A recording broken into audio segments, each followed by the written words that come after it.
Hi there, welcome back to Toffee TV. It's me, Paul, and this is the FPL show.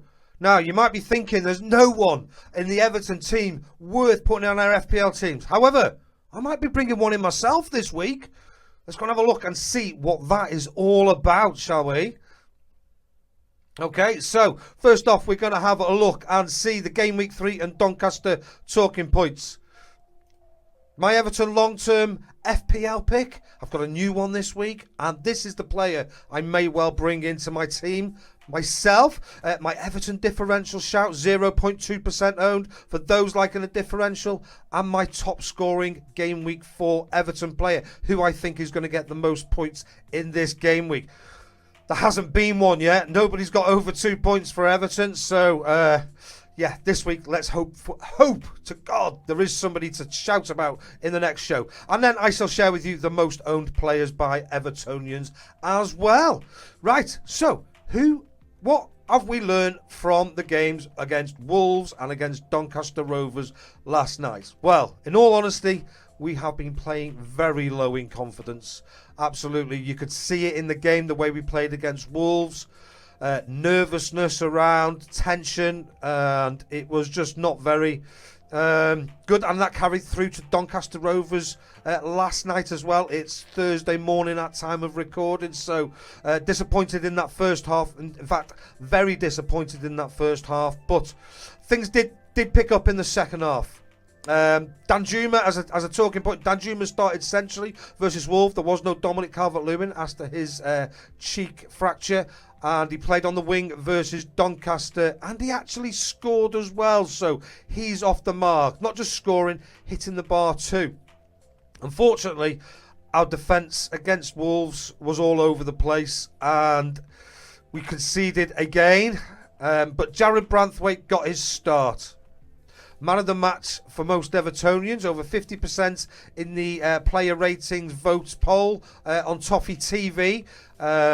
So yeah, a lot of people impressed with his debut as well. Not debut because he's played for us before, but first start this season since his loan spell. And Better has arrived. He was a game changer last night when he came on. Wasn't just him. Idrissa Gana Gueye did really well, as did Ashley Young when they came on at half-time. But for me, he was the man of the match last night as well. So absolutely fantastic to have a striker at Everton. And I don't know about you, if you're an Evertonian, I woke up this morning with a little bit of hope again, which has been missing for a very long time. Okay, so my long-term Everton pick is Jarrad Branthwaite. I know he's only played one game, but he is a great option for your bench. He's the fourth highest defender for expected goal involvement at 0.37, according to SofaScore, in game week 3. He's £4 million as well, so a fantastic option. I do believe it's his place to lose after his man of the match display last week as well. And this, by the way, boys and girls, is the player I might well be bringing in.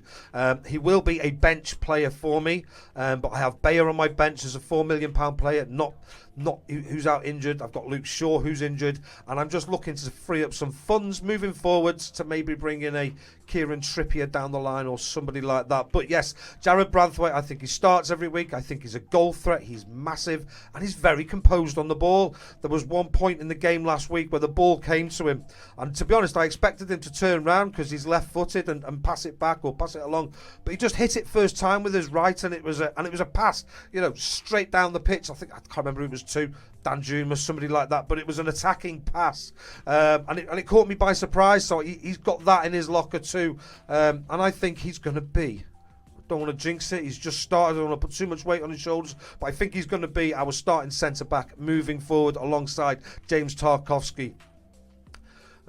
So yeah, I think he's a great long-term pick. As you can see there, that was supposed to come up first, a £4 million playing option, I believe so. My differential shout, it's the same as last week, and there's good reason for that. He got his first goal versus Doncaster last night. As I said before, he hit the crossbar as well, and he can play across the front three. He did play across the front three. since he's been at Everton in the last 2 games. He's played on the left, he's played on the right, and he's played up front. So I think his minutes are fairly guaranteed at the moment in time.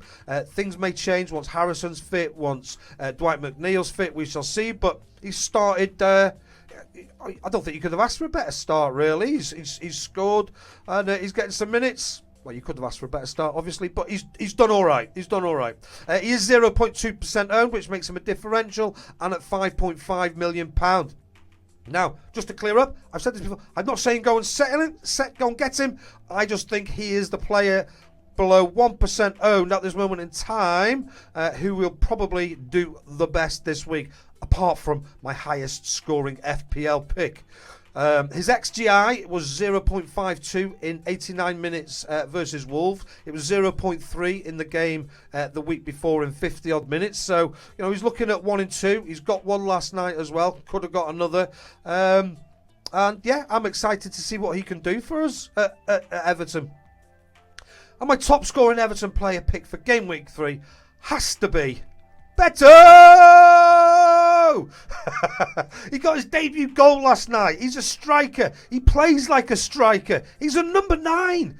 He is what we have been missing since Rom left, really. A player like this. And I know we've got Dom, but he's a slightly different type of player, I would say. Certainly, he's got a better touch on the ball. One of the reasons I've picked him this week is Sheffield United have conceded most of their chances through the centre. 20 chances conceded through the centre in 3 games this season. They have conceded 18 down each flank as well, and which has resulted in them having the 4th highest expected goals conceded. It's joint at 6.6. And they're joint 3rd for goals conceded at 5. So I think he starts after his performance last night. He doesn't look unfit. He looks sharp. He looks ready. He looks hungry. And he looked. He brought the rest of the team along with him as well. He scored 1 in 3 for Udinese, so he's got a stable attacking return, and hopefully in the Premier League, which isn't as defensive minded as the Italian league can be, that can increase as well. And I can't wait to see him and Dwight McNeil linking up, to be honest with you. Not just the balls Dwight McNeil puts in, but his hold up play and then playing that ball around the corner. For the give and go with Dwight McNeil. I can see Dwight McNeil really doing well with this striker once he's back in action as well. What else? DCL still not in the squad at Doncaster. Will he play this week with something on his face? Maybe. But there's no need to rush him. There's no need to rush him now, which is fantastic to say. We've needed that for a very long time. He's going to be loved by Evertonians. I can just see it. He's just that type of player. He'll have a song instantly. The only thing about him is he's got no price yet. He's not been released in FPL, but I fully expect him to before the close of play tomorrow.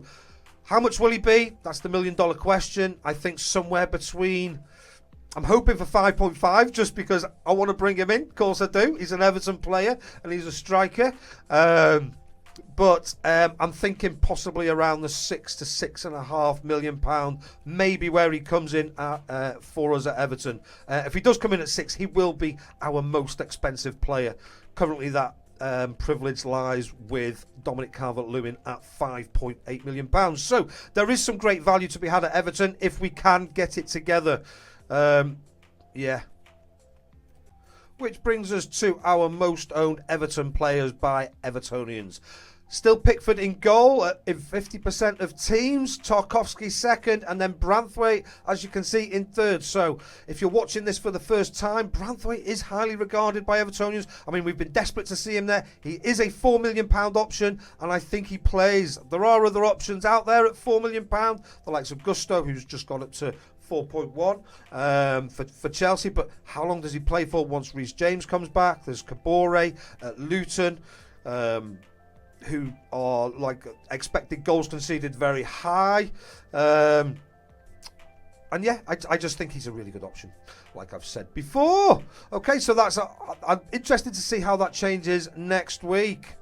Okay, guys, if you've enjoyed this show and you are liking Everton stuff and you want to join the channel and join Premier, of which I am a member, hence why I'm making these videos for Toffee TV, there's the QR code to join. And if you want to follow me and see what I do with my personal team, players I'm bringing in and out, and see my journey and my season, how I'm going. Had a great week last week, 60 odd points.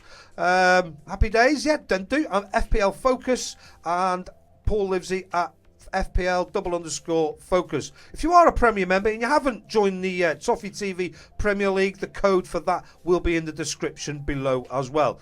That's it. Thanks very much for joining me. I shall see you here next week on the FPL show on Toffee TV. Take care. Up the Blues this week. Come on, we've got this. Ta-ra.